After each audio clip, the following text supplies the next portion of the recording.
कहानी की शुरुआत में हम एक बड़ा सा सफेद कमरा देखते हैं जिसमें एक जापानी आदमी लेटा हुआ था। अचानक से जब उसकी आंख खुली तो खुद को इस बड़े से खाली कमरे में देखकर वो थोड़ा घबरा गया। कुछ देर बाद वो इधर उधर देखने लगा। जब वो एक दीवार के पास गया तो उसने देखा कि दीवार से कुछ बाहर निकला हुआ था। थोड़ी जांच करने के बाद जब उसने उस अजीब सी चीज के सिरे को दबाया तो उसने देखा कि दीवारों से हजारों बेबी एंजल्स बाहर निकलने लगे और थोड़ी ही देर में वो सब वापस दीवार के अंदर चले गए। बस उनके शरीर का थोड़ा सा हिस्सा बाहर रह गया। अब उस आदमी को समझ आया कि ये अजीब सी दिखने वाली चीज असल में थी क्या। एक आवाज हमें बताती है कि जिंदगी के इस दौर को सीखना कहते हैं। उस बटन की सच्चाई जानने के बाद वो आदमी अपनी उंगली सूंघने लगा। उसने खूब शोर मचाया कि अगर कोई आसपास हो तो उसकी मदद करे, लेकिन जब उसे कोई जवाब नहीं मिला तो वो एक के बाद एक अलग अलग बटन्स को दबाने लगा।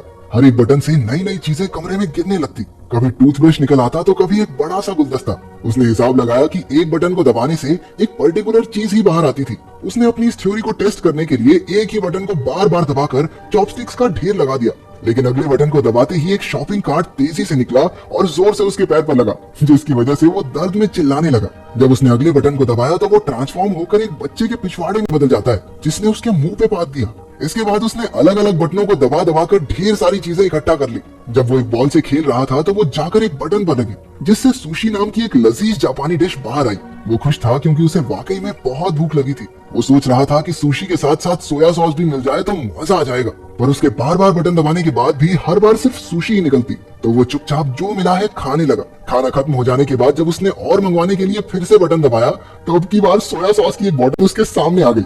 उसने गुस्से में बोतल को दूर फेंक दिया कि जब जरूरत थी तब तो आई नहीं। अगला बटन दबाने पर उसे 3D चश्मे मिले। चश्मे पहनकर उसे एक बेबी एंजल अपने बटन की तरफ इशारा करता हुआ दिखने लगा।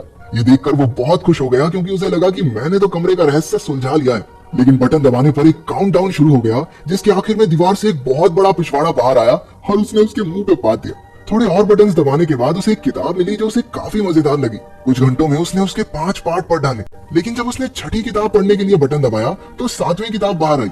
परेशान होकर उसने दूसरा बटन दबाया, लेकिन उसमें से भी 8वीं और 9वीं किताब ही निकली। किताब की चाह में उसने एक और बटन को दबाया, तभी उसे अपने पीछे एक दरवाजा दिखाई पड़ा।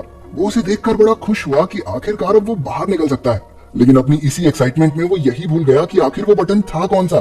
तो वो ऐसे ही कोई भी बटन दबाने लगा। पहला बटन दबाने से एक अफ्रीकन आदमी एक दीवार से दूसरी की तरफ भागते हुए गया। दूसरे वाले से उसके सर पर पानी गिरने लगा, लेकिन आखिरकार तीसरी बार में दरवाजा खुल गया और वो जैसे ही बटन को छोड़कर उस दरवाजे की तरफ जाने लगता वो दरवाजा बंद हो जाता। कुछ देर ट्राई करने के बाद वो समझ गया कि जब तक बटन दबा रहेगा तभी तक दरवाजा खुला रहेगा। वो रनिंग पोजीशन लेकर उस बटन पर खड़ा हो गया ताकि जल्दी से दरवाजे तक पहुंच जाए, लेकिन इससे पहले कि वो वहां पहुंचता दरवाजा बंद हो गया। इसके बाद उसने बहुत से अतरंगी तरीके अपनाए, लेकिन किसी ने भी काम नहीं किया। उसने शॉपिंग कार्ट पर बैठकर भी जल्दी से दरवाजे तक पहुंचने की कोशिश की, लेकिन सब बेकार। इसके बाद उसने अपना दिमाग लगाया और एक गुलदस्ता उस बटन पर रख दिया, लेकिन वो इतना भारी नहीं था कि उसे दबाए रख सके, तो अब उसे गुलदस्ते को भरना होगा।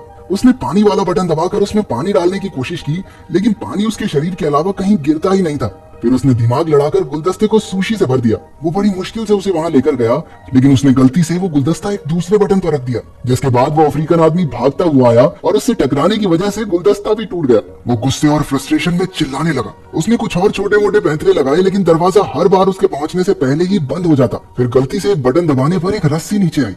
उसने हिसाब लगाया कि रस्सी से झूलकर वो जल्दी से दरवाजे तक पहुंच सकता है, और ऐसा हुआ भी। लेकिन जब उसने दीवार के पीछे मौजूद दरवाजे को खोलने की कोशिश की तो पता चला कि इसे खोलने के लिए एक चाबी की जरूरत थी। वो दीवार के बंद होने से पहले कमरे में वापस आ गया। जब उसने गुस्से में दीवार पर लात मारी तो एक चाबी हवा में तैरने लगी, लेकिन दरवाजे की ही तरह ये चाबी भी बटन छोड़ते ही थोड़ी देर बाद गायब हो जाती। अब उसे कोई तरीका निकालना होगा जल्दी से चाबी लेकर दरवाजे तक पहुंचने का। लेकिन जब उसने चाबी वाला बटन फिर से दबाया तो दीवार में से एक कुत्ता बाहर निकलकर उस पर भौंकने लगा। वो फिर से कंफ्यूज हो गया क्योंकि सारे बटन एक जैसे तो दिखते थे। इसके बाद उसने सही बटन ढूंढकर उस पर सुशी का एक टुकड़ा रख दिया।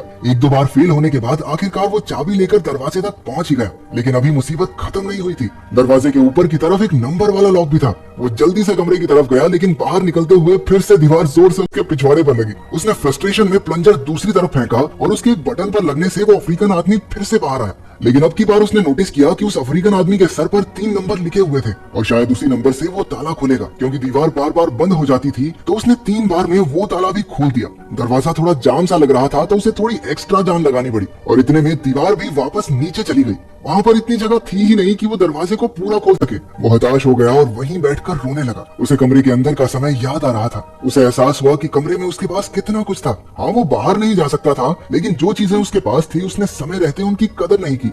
अचानक अपनी बाईं ओर से उसे हवा का झोंका महसूस हुआ। वो उस नकली दीवार को खोलकर बाहर की तरफ भागा। वो पूरी जगह बिल्कुल एक जैसी थी। ऐसा लग रहा था मानो वो एक ही जगह पर भाग रहा हो। भागते भागते वो एक दूसरे कमरे में पहुंचा जहाँ रोशनी थोड़ी कम थी। उसके अंदर आते ही दरवाजा बंद हो गया। एक आवाज हमें बताती है कि जिंदगी के इस पड़ाव को प्रैक्टिस कहते हैं। कमरे में उस आदमी ने अलग अलग बटन दबाने शुरू कर दिए। किसी बटन से एक सिंगर के मुंह से गाते हुए आग निकलने लगी तो किसी बटन से रशिया के एक जादूगर का जादू फेल हो गया। तीसरा बटन दबाने पर चाइना में एक आदमी अपने ही कुत्तों पर भौंकने लगा। उस आदमी ने देखा कि पिछले कमरे की तरह इस कमरे में छत नहीं थी, बल्कि ऊपर से रोशनी आ रही थी जिसमें एंजल्स उड़ रहे थे।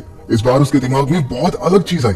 उसने बटन्स को दबाने की बजाय उन्हें पकड़कर ऊपर चढ़ना शुरू कर दिया। वो कामयाब रहा और हर बटन के दबने से दुनिया के अलग अलग कोनों में कमाल की चीजें होने लगी। कहीं फूल खिलते तो कहीं कोई हाथी फिसल जाता। जैसे जैसे वो ऊपर जाता गया तो कहीं टोस्ट बनने लगे तो कहीं इंसान चांद तक पहुंच गए। जब तक वो ऊपर पहुंचा उसकी दाढ़ी और बाल बहुत बढ़ चुके थे। अब उसे दीवार पकड़ने की जरूरत नहीं थी। वो भी बाकी एंजल्स की तरह हवा में उड़ता जा रहा था। एक आवाज हमें बताती है कि उसने अब भगवान का दर्जा पा लिया है और अब पूरी दुनिया उसके हिसाब से चलेगी। आखिर तक आते आते उसके चारों ओर सफेद पंख उड़ने लगे जो उसे आखिरी कमरे तक ले गए। इस कमरे की दीवार पर पूरी धरती का नक्शा बना था और वहाँ अब तक का सबसे बड़ा बटन भी मौजूद था।